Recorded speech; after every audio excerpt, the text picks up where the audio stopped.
સરદાર સરોવર ડેમમાંથી નર્મદા નદીમાં પાણી છોડવામાં આવી રહ્યું છે, જેના કારણે ડભોઈ તાલુકાના યાત્રાધામ ચાંદોદ ખાતેથી વહેતી નર્મદા નદીની જળસપાટીમાં વધારો થઈ રહ્યો છે. નર્મદા નદીમાં સ્નાન કરવા પર ચાંદોદ ગ્રામ પંચાયતે પ્રતિબંધ ફરમાવ્યો છે. ગત 2 દિવસની સરખામણીમાં સામાન્ય વધારો નોંધાયો છે. નર્મદા ડેમના 9 દરવાજા 2.1 મીટર ખોલીને નર્મદા નદીમાં પાણી છોડવામાં આવી રહ્યું છે. ચાંદોદના પ્રસિદ્ધ મલ્હારાવ ઘાટના 58 પગથિયા પાણીમાં ગરકાવ છે. કાંઠા કિનારાના રહેવાસીઓને સાવચેતી દાખવવા માટે વહીવટીતંત્ર દ્વારા અપીલ કરવામાં આવી છે.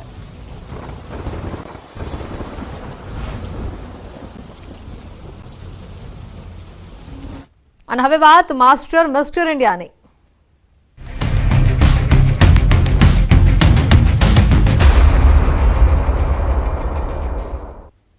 શાળા છે, વિદ્યાર્થીઓ પણ છે, પણ અહીંયા તો શિક્ષક જ નથી અને શાળાને લાગેલા છે તાળા.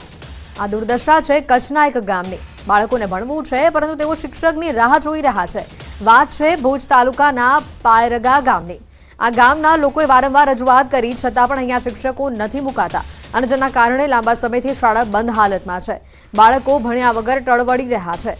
પાયરગા ગામે બાળકોના ભવિષ્ય સાથે ચેડા થઈ રહ્યા હોય તેવા આ દ્રશ્યો સામે આવી રહ્યા છે. બાળકો શાળાએ મારેલા તાળાની ચાવી લઈ શિક્ષકની રાહ જોઈ રહ્યા છે.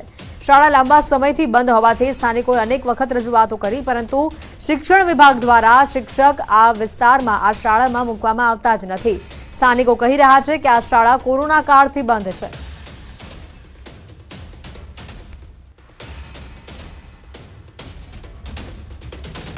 એક પર શિક્ષક ન હોય. છેલ્લા કોરોના કાળથી આ છોકરાઓ પાસે ચાવી છે, તાળું લાગેલું પડ્યું છે, આ સ્કૂલ બંધ પડી છે. અત્યારે ગામમાં જે સ્કૂલ છે પ્રાથમિક શાળા એ છેલ્લા કોરોના કાળથી જ્યારે બંધ થઈને સ્કૂલ ત્યારથી લઈને આજ તારીખ સુધી બંધ પડી છે. એકવાર લાસ્ટ સત્ર એક પૂરું કરાવ્યું, પ્રવાસી શિક્ષક તરીકે આપ્યું હતું. એ લગભગ આ વેકેશન જે પૂરું થયું ઉનાળુ વેકેશન ત્યાર પછી આજ તારીખ સુધીમાં સ્કૂલ ચાલુ નથી થઈ. છેલ્લા 7-8 મહિના જ ચાલુ રહી કોરોના કાળથી લઈને આજ તારીખ સુધી. તો અમે લોકોએ સરકારશ્રીને લગભગ નહીં કરીએ તો 8 થી 9 અરજીઓ કરી છે. જિલ્લા શિક્ષણ અધિકારીને, પ્રાથમિક શિક્ષણ અધિકારીને, બધી જગ્યાએ ગાંધીનગર સુધી અરજીઓ મોકલી. હજી સુધી અમારી સ્કૂલનો કોઈ નિર્ણય નથી આવ્યો. નામ છે તારું? કેમ અત્યારે ભણવા જાવ છો બેટા? કેમ નથી ભણવા જતા? સ્કૂલ નહીં ખુલ્લી. ત્યાં સ્કૂલમાં સાહેબ નથી આવતા? કેટલા સમયથી નથી આવતા?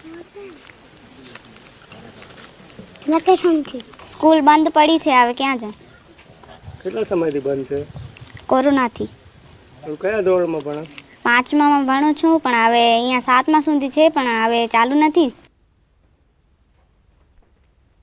તો સાથે જ આ ગામથી 10 કિલોમીટરના અંતરે આવેલા પીરવાડી ગામ કે જ્યાં પાયરકાથી વિપરીત પરિસ્થિતિ જોવા મળી છે. અહીંયા ઓન રેકોર્ડ માત્ર 6 વિદ્યાર્થીઓ છે અને 2 શિક્ષકો નિયમિત બાળકોને ભણાવે છે, જેથી સમજી શકાય છે કે પારકા ગામે 16 થી 18 બાળકો છે અને એક પણ શિક્ષક નથી આવતા, જેથી શાળા બંધ હાલતમાં છે. અને પીરવાડીમાં 6 વિદ્યાર્થીઓને 2 શિક્ષકો દ્વારા ભણાવવામાં આવે છે.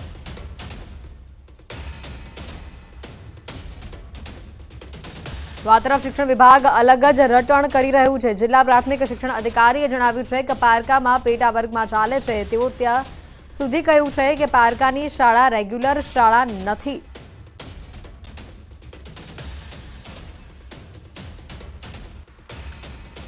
ટીપીઓ શ્રી ભુજ સાથે જે ચર્ચા થઈ એ મુજબ આપણી પાયરખાની જે શાળા છે એ રેગ્યુલર શાળા તરીકે નથી, પરંતુ ત્યાં પેટા વર્ગ આપવામાં આવેલો છે. એટલે બાળકોની સંખ્યા જે નિયત ન હોય ત્યારે આપણે એ બાળકોને કોઈ અન્ય જગ્યાએ ન જવું પડે, એટલા માટે સરકારશ્રીની નિયમ અનુસાર જે જોગવાઈ છે તે મુજબ આપણે પેટા વર્ગ મંજૂર કરતા હોઈએ છીએ. એટલે એ શાળાનું અસ્તિત્વ રહે, પરંતુ એ શાળાનું મહેકમ છે એ બાજુની જે મુખ્ય શાળા હોય એનો ભાગ બની જાય છે, કે જેથી આપણે એ બાજુની શાળામાંથી કોઈ પણ શિક્ષકશ્રીને ત્યાં કામગીરીમાં મૂકી શકીએ છીએ. અને એ રીતે અમે સૂચના આપી દીધી છે. સમજી શકાય છે કે જે રીતે અહીંયા ડીઈઓનું નિવેદન સામે આવ્યું છે, ત્યારે અહીંયા જે 16 થી 18 જેટલા જે વિદ્યાર્થીઓ છે કે જેઓ ભણતર વગર અત્યારે રઝળેલા બની ગયા છે, તે લોકો માટે શિક્ષક આ વિસ્તારમાં ક્યારે મુકાશે? શું ડીઈઓના નિવેદનને લઈને આગળ કાર્યવાહી થશે કે કેમ, તે પણ એક સૌથી મોટો સવાલ છે. સમયનો સદુપયોગ કરવાનું જ્ઞાન પીરસતા ગુરુઓ ચૂકી ગયા છે સમય. શાળાઓ અને શિક્ષકોની સ્થિતિનો તાગ મેળવવા જ્યારે અમારી ટીમ ખેડા જિલ્લાના ગામડાઓમાં પહોંચી. દિવસ હતો શનિવારનો અને જે તે શાળાઓનો સમય સવારનો હતો. અમારી ટીમ ખેડાના ચાનોર ગામ ખાતે પહોંચી. શનિવાર હોવાથી શાળાનો સમય સવારે 7:15 હતો. રિયાલિટી ચેક કરવા માટે અમારી ટીમ સમય પહેલા ત્યાં પહોંચી ગઈ, પરંતુ શાળા ખુલવાનો સમય એટલે કે સવારના 7:15 થઈ ગયા હોવા છતાં એક પણ શિક્ષક મહાશય અહીંયા દેખાયા જ નહીં. તો બીજી તરફ શાળાના ટાઈમે બાળકો આવી પહોંચ્યા, પરંતુ શાળામાં મારેલા હતા તાળા, કારણ કે શિક્ષકો સમયસર અહીંયા પહોંચ્યા જ ન હતા અને વિદ્યાર્થીઓ રાહ જોતા રહી ગયા. આમ તો શિક્ષકોનો આવવાનો સમય 7:15ની આસપાસનો છે, ત્યારે બાળકોને આવવાનો સમય 7:30નો છે, પરંતુ અહીંયા 7:45 થયા તેમ છતાં ન તો આચાર્ય આવ્યા કે ન કોઈ શિક્ષક આવ્યું. સૌ આગળ વધેની વાતો કરતી ગુજરાત સરકારની શાળાઓની આજે ન્યૂઝ 18 ગુજરાતીના રિયાલિટી ચેકમાં આ વાત પોકળ સાબિત થઈ રહી છે. વાત કરી રહ્યો છું માતર તાલુકાના છેવાડા ગામ ચાનોડ શાળાની. શનિવારનો દિવસ છે, સવારે 7 વાગ્યાના સમયે શાળા ઓપન થઈ ગઈ છે. મોબાઈલમાં સમય બતાવીશ કે 7:42 જેટલો સમય થયો છે, પરંતુ મારી પાછળ તમે જે આ શાળા જોઈ રહ્યા છો, આ શાળાને હજુ તારા છે અને બાળકો શિક્ષકો આવ્યાની રાહ જોઈ રહ્યા છે. જે પ્રકારે વાત કરવામાં આવે તો અહીંયા કેટલાક જે આજે ન્યૂઝ 18 ગુજરાત દ્વારા સમગ્ર ગુજરાતની અંદર જે રિયાલિટી ચેક કરવામાં આવ્યું છે, આ રિયાલિટી ચેકમાં આજે સૌ ભણે સૌ આગળ વધેના દાવા પોકળ સાબિત થતા હોય છે, કારણ કે શિક્ષકો સમયસર ન આવ્યાના કારણે આજે બાળકો છે તે અત્યારે તમે જોઈ રહ્યા છો કે આગળ શાળાની બહાર રાહ જોઈ રહ્યા છે. 7:42 જેટલો સમય થયો છે, પરંતુ આ શાળાને તાળું મારેલું સ્પષ્ટપણે લાગી રહ્યું છે. વાત કરવામાં આવે તો આજે શાળાના આચાર્ય છે તેમજ જે શાળાના શિક્ષકો છે તે પ્રકારના કોઈ પણ પ્રકારનો સ્ટાફ અહીંયા હાજર નથી. વાત કરવામાં આવે તો અંતરિયાળ વિસ્તારની પરા વિસ્તારની શાળા હોય તો આ વસ્તુ કંઈક લાખે વર્ગે કે 5 કે 10 મિનિટ મોડ થાય, પરંતુ ચાનોર ગામની શાળા છે, ગામની અંદર 1000 થી 1200 લોકોની વસ્તી છે, પરંતુ આ શાળાની અંદર અત્યારે શિક્ષકો ન આવ્યાના હોવાના કારણે જે બાળકો છે તે તમે આગળ જોઈ રહ્યા છો કે હજુ સુધી તેઓ બહાર અહીં આગળ શિક્ષકોની રાહ જોઈને ઉભા છે. એટલે કહી શકાય કે જે ભણતરની જે વાતો કરવામાં આવતી હોય છે, જે શિક્ષણની જે વાતો કરવામાં આવતી હોય છે, ત્યાં ન્યૂઝ 18 ગુજરાતીના રિયાલિટી ચેકમાં આ તમામ દાવા પોકળ સાબિત થાય છે, કારણ કે આ જે શિક્ષકો છે તે આ રીતે ગાપચી મારે છે અને ગાપચી મારવાના કારણે જે બાળકોનું જે ભણતર છે, ભણતર ક્યાંક ને ક્યાંક તેઓનું એ ભણતર છે તે બગાડવાનું કામ થતું તેમ લાગી રહ્યું છે.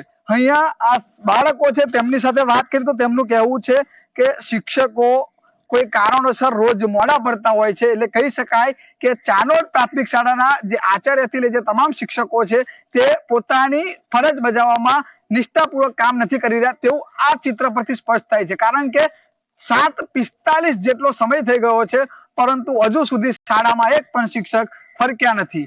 શું આ રીતે ભણશે ગુજરાત? તેવા અનેક સવાલો અત્યારે ઉઠી રહ્યા છે. ઉમંગ પટેલ, ન્યૂઝ 18 ગુજરાતી, ચાનોર, ખેડા.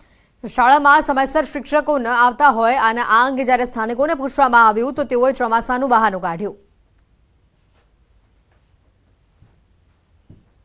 નિશાળમાં સાહેબો મોડા આવ્યા હતા, 7 બદલે 8 વાગે શાળા ખુલી. કેમ વરસાદના માહોલના ટાઈમે આવું થાય ને, વહેલું મોડું થઈ જાય, બસ મળે ના મળે, છોકરા પણ આવી જાય છે.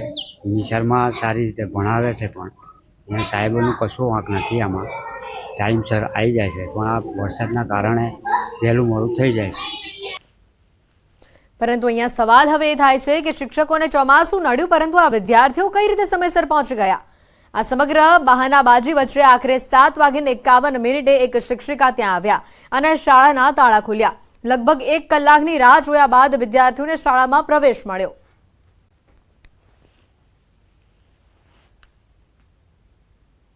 આમ તો સ્વાભાવિક રીતે શાળા ખોલવાનો સમય 7 વાગ્યાનો હોય છે, પરંતુ 7:51 જેટલો સમય થયો છે. એક શિક્ષિક આવ્યા છે અને આ ચાનોડની જે પ્રાથમિક શાળા છે તે અત્યારે ખુલી રહી છે. કહી શકાય કે જે પ્રકારે 7 વાગે શાળા ખુલતી હોય છે, બાળકો તો 7 વાગે આવી ગયા હતા, પરંતુ અહીંના જે આચાર્ય, જે જવાબદાર શિક્ષકો છે તેમાંથી કોઈ પણ શિક્ષક ના આવતા અત્યારે એક શિક્ષિક આવ્યા છે અને આ શાળા છે તે અત્યારે ખુલી રહી છે. એટલે કહી શકાય કે 51 મિનિટ એટલે કે 1 કલાક બાદ આ શાળા ખુલે છે અને આ શાળા ખુલ્યા બાદ જે અત્યારે જે વિદ્યાર્થીઓ છે તે શાળા ખોલી અને પોતે અભ્યાસ કરવા માટે અત્યારે પોતાને આગળ વધી રહ્યા છે, પરંતુ એક જ શિક્ષક અહીંયા આગળ પહોંચ્યા છે. એટલે કહી શકાય કે બનશે ગુજરાત, આગળ વધશે ગુજરાતના જે દાવા છે તે પોકળ સાબિત થઈ રહ્યા છે. કારણ કે જે લાખ રૂપિયા 80,000 થી લાખ રૂપિયા જેટલો પગાર લેતા જે શિક્ષકો છે તે પોતાની જવાબદારી નિષ્ઠાપૂર્વક બજાવતા નથી, જેના કારણે જ બાળકોનું ભણતર છે તે ક્યાંક ને ક્યાંક બગડી રહ્યું હોય તેવું સ્પષ્ટપણે આ દ્રશ્યો પરથી સાબિત થાય છે. ઉમંગ પટેલ, ન્યૂઝ 18 ગુજરાતી, ચાનોર, ખેડા.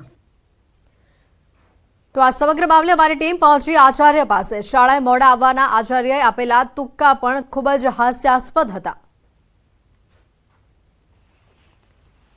એ કાદવવાળો રસ્તો છે, અંદર વરસાદનો માહોલ છે સાહેબ, અને ચાલુ વરસાદ હતો, જેનાથી 10 મિનિટ કે 15 મિનિટ શિક્ષકો તમે બધા મોડા પડ્યા છો, પણ કાયમ આવું બનતું નથી.